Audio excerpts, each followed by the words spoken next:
yes, provided we reach the same level of excellency, perfection, which is hypothetical, distant future. Yes, maybe. But we know perfectly well that even with the best intentions, people could not be equal. Why should we have equality in the, say, legal system? Myself, I'm considering myself a law-abiding citizen, and a person who comes here to rob and shoot, say, the United States administration undercover, imported thousands of Cuban criminals. They were non-criminals, yet they were accepted. Do you think it's fair if myself and my wife from Philippines, who work like a, horse, as a lab technician in a hospital, should have the same rights as a criminal from Cuba? Why? And yet we repeat as parents, equality, equality, equality. And the Soviet propaganda system helps us to believe that equality is something which is desirable.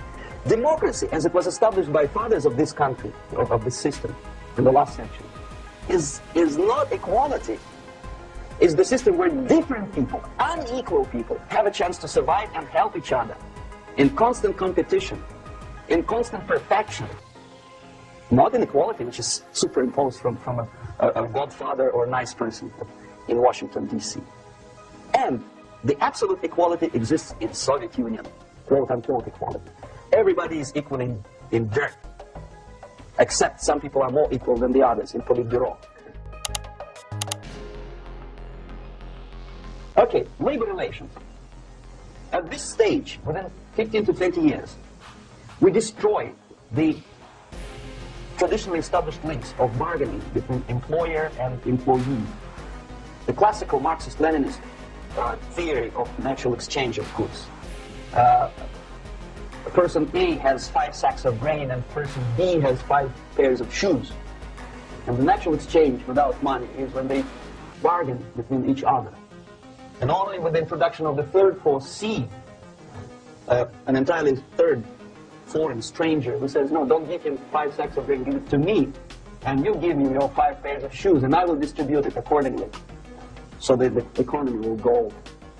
This is the death of natural exchange, the death of natural bargaining. When trade unions were established 100 years ago, the objective was to improve working conditions and to protect the rights of workers from those employers who were abusing their right because they had more money. Objectively, at that time, initially, the trade union movement did work. What we see now is that the bargaining process is no longer resulting in the compromise, which is leading objectively to betterment of working conditions and increase of salary. What we see is that after each prolonged strike, the workers lose. Even if they have 10% increase of their salaries, they cannot catch up due to inflation and due to missed time. More than that, millions of people suffer from that strike because economy now is interdependent. It's intertwined like one body. If previously steel workers, say 100 years ago, could strike and nobody would suffer, now it's impossible anymore. If a garbage collector strikes today, the rest of the multi-million city is stinking. I mean, there's no more service. In Quebec, for example, we had the electricians who were on strike in the middle of winter.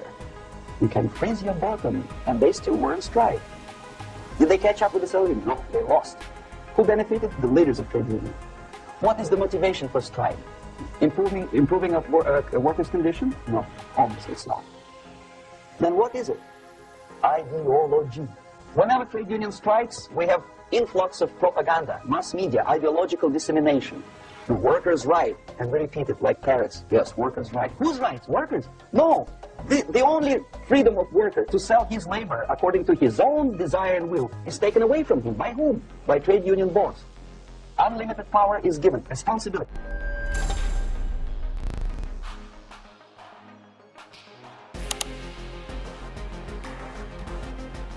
Okay. The natural bodies of administration, which are traditionally either elected by people at large or appointed by elected leaders of society, are being actively substituted by artificial bodies. The bodies of people, groups of people, whom nobody elected. Never. As a matter of fact, most of the people don't like them at all, and yet they exist. One of such groups is media. One of such group is media. Who elected them? How come they have so much power? Almost monopolistic power on your mind. They can rape your mind. But who elected them? How come they have a nerve to decide what is good and what is bad for the elected by you, president, and his administration? Who the hell are they? Spiro Agnew, who was hated by the liberal left, called them a bunch of enfeebled snobs. And that's exactly what they are. They think they know. They don't. The level of mediocrity. In a big establishment like New York Times, Los Angeles Times, major television network, you don't have to be excellent journalist. You have to be exactly a mediocre journalist. That's easier to survive. There's no competition anymore. You have your good, nice income, $100,000 a year. That's it. Whether you're better or worse doesn't really matter anymore. As long as you're smiling to the camera and do your job. That's it. No more competition. Power structure slowly is eroded by the bodies and groups of people who do not have neither qualification nor the will of people to keep them in power, and yet they do have power.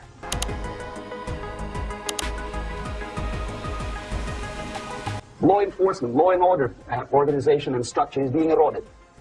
For the last 20, 25 years, if you see old movies and new movies, you can see that in new movies, a policeman, an officer of the United States Army looks dumb, angry, psychotic, paranoid. And criminal looks nice, kind of, well, he smokes hash and shoots the whatever drug. But basically, he's a nice human being. He's creative. And he's unproductive only because society oppresses him.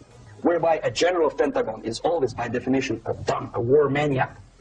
A policeman is a pig, rude policeman. He abuses his power. You know? A generalization like that. The hatred, the mistrust to the people who are supposed to protect you and enforce law and order. Moral relativity. The Angelo Buono process lasted 2 years.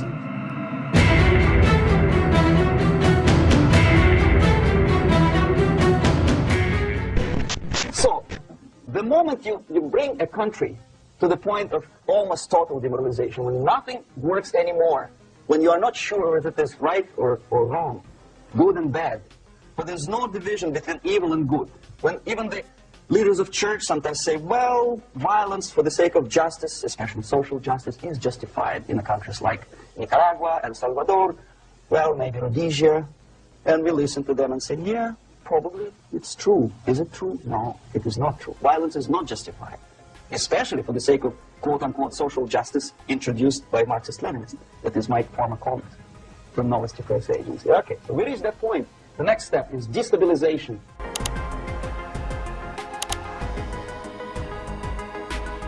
The sleepers go up. They slept for 15 to 20 years. Now they become leaders of groups, preachers, I don't know, public figures. Prominently, they actively include themselves in a political process. All of a sudden, we see a homosexual. 15 years ago, he did his dirty job and nobody cared. Now, he makes it a political issue. He demands recognition, respect, human rights, and he rallies a large group of people. And there are violent clashes between him and police, his group and ordinary people, no matter what. It's black against white, yellows against green, doesn't matter where the division line goes. As long as this group come into antagonistic clash, sometimes militantly, sometimes with firearms, that is destabilization process. The sleepers, many of whom are simply KGB agents, become leaders of the process of destabilization, stabilized. The relations between teachers and students in schools and colleges fight. The relations in economical sphere between laborers and employers are further radicalized. No more acceptance of the legitimacy of demands of workers. Okay, law and order now also is pushed into the area where previously people settled their differences peacefully and legitimately. Now, we are getting with this court cases, in the smallest irrelevant cases, we cannot solve our problems anymore. The society at large becomes more and more antagonistic between individuals, between groups of individuals, and the society at large. The media puts himself in the opposition to the society in general, at large. Separate, alienated,